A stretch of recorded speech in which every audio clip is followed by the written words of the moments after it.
नमस्कार, मैं अंजलि सिंह और आप देख रहे हैं अमर उजाला। इस खास बुलेटिन में हम आपको बताएंगे मध्य प्रदेश की सियासत से लेकर क्राइम तक की तमाम बड़ी खबरें। तो चलिए शुरू करते हैं। मुख्यमंत्री मोहन यादव 24 जुलाई को भोपाल के अचारपुरा में 406 करोड़ के निवेश वाली 5 औद्योगिक इकाइयों का भूमि पूजन करेंगे।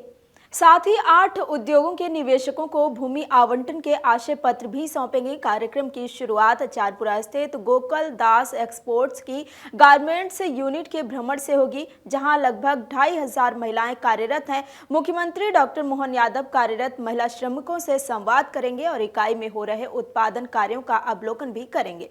मध्य प्रदेश में एक बार फिर स्ट्रांग सिस्टम एक्टिव होने की वजह से तेज बारिश का दौर शुरू हो चुका है। गुरुवार को जबलपुर समेत 20 जिलों में भारी बारिश का अलर्ट है। मौसम विभाग के अनुसार गुरुवार को विदिशा, सीहोर, सागर, रायसेन, नर्मदापुरम, बैतूल, छतरपुर, दमोह, नरसिंहपुर, छिंदवाड़ा, पांढुना, पन्ना, कटनी, जबलपुर, सिवनी, बालाघाट, मंडला, डिंडौरी, अनूपपुर और उमरिया में भारी बारिश का दौर बना रहेगा। अगले 24 घंटे में इन जिलों में 4.5 इंच तक बारिश हो सकती है। इससे पहले नर्मदापुरम के इटारसी में बाढ़ जैसे हालात रहे। भोपाल, इंदौर समेत 20 से ज्यादा जिलों में बारिश हुई।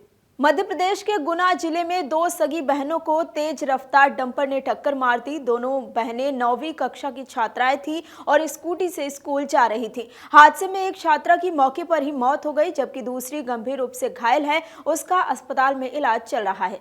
उज्जैन जिले के नागदा क्षेत्र में शुक्रवार को एक चमत्कारिक घटना देखने को मिली, जब डॉक्टर और उनके मेडिकल स्टाफ की तत्परता से एक युवक की जान बच गई। सीने में दर्द की शिकायत लेकर अस्पताल पहुंचे युवक को ओपीडी में ही दिल का दौरा पड़ा, लेकिन डॉक्टर की ओर से तुरंत दी गई सीपीआर और इलेक्ट्रिक शॉक के चलते युवक की धड़कनें फिर से चलने लगी। युवक को फिलहाल इंदौर के अस्पताल में भर्ती कराया गया है, जहां उसका इलाज जारी है।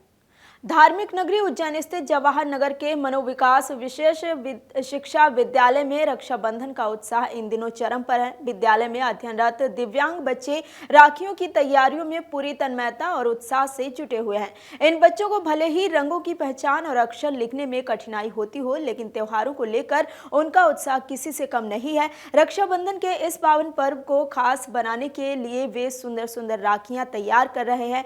कार्टून कैरेक्टर जैसे स्पाइडरमैन और सुपरमैन से लेकर ब्रो और सिस जैसी मॉडर्न राखियां तक हर वर्ग को ध्यान में रखकर राखियां बनाई जा रही हैं। मानसून ने विंध्य क्षेत्र के जलप्रपातों में एक बार फिर जीवन भर दिया है। उमरिया जिले के जंगलों और पहाड़ियों के बीच स्थित जोहिला फॉल, जोजा वाटरफॉल और कोडार फॉल्स इन दिनों अपनी प्राकृतिक खूबसूरती के कारण पर्यटकों को खासा आकर्षित कर रहे हैं। हरियाली से आच्छादित पर्वतीय इलाकों में गिरते झरनों की जलधारा और उसकी कलकल करती आवाज मन को शांति देती है। उमरिया के मानपुर क्षेत्र में स्थित जोहिला फॉल इस मौसम में पर्यटकों की पहली पसंद बन गया है। ये जलप्रपात जोहिला नदी पर स्थित है, जो कि सोन नदी की सहायक नदी है। मध्य प्रदेश के श्योपुर जिले में एक मां की हत्या के आरोपी बेटे को कोर्ट ने फांसी की सजा सुनाई है।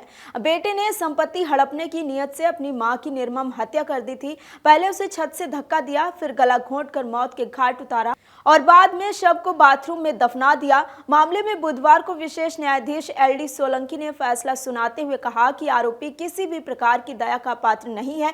ये अपराध नृशंस प्रकृति का है। ईओडब्ल्यू को जांच के दौरान अजाक विभाग के उपायुक्त के आधार तल स्थित पैतृक घर से तलाशी के दौरान एक टाइगर की खाल मिली है। इसके अलावा बैंक लॉकर से सोने चांदी के जेवरात भी बरामद किए गए हैं। सागर ईओडब्ल्यू की टीम ने बुधवार को सागर स्थित शासकीय आवास में दबिश दी थी। वन विभाग ने टाइगर की खाल जब्त करते हुए आरोपी के खिलाफ वन्य प्राणी अधिनियम के तहत मामला दर्ज कर लिया है। इसके अलावा आरोपी और उसकी मां के नाम पर बैंक में संचालित संयुक्त लॉकर से 18,41,000 रुपए के सोने चांदी के गहने बरामद किए गए हैं।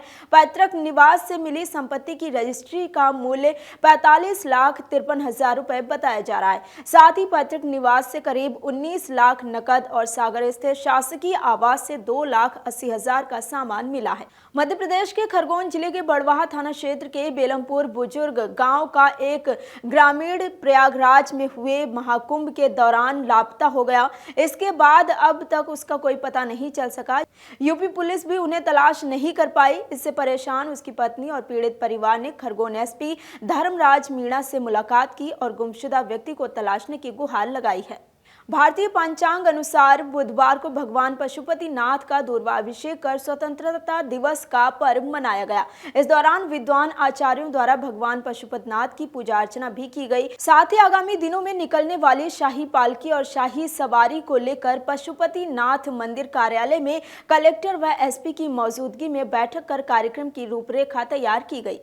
अगर आप ये वीडियो YouTube पर देख रहे हैं तो हमारे चैनल को सब्सक्राइब कर बेल आइकन दबाएं और Facebook पर देख रहे हैं तो हमारे पेज को लाइक करें।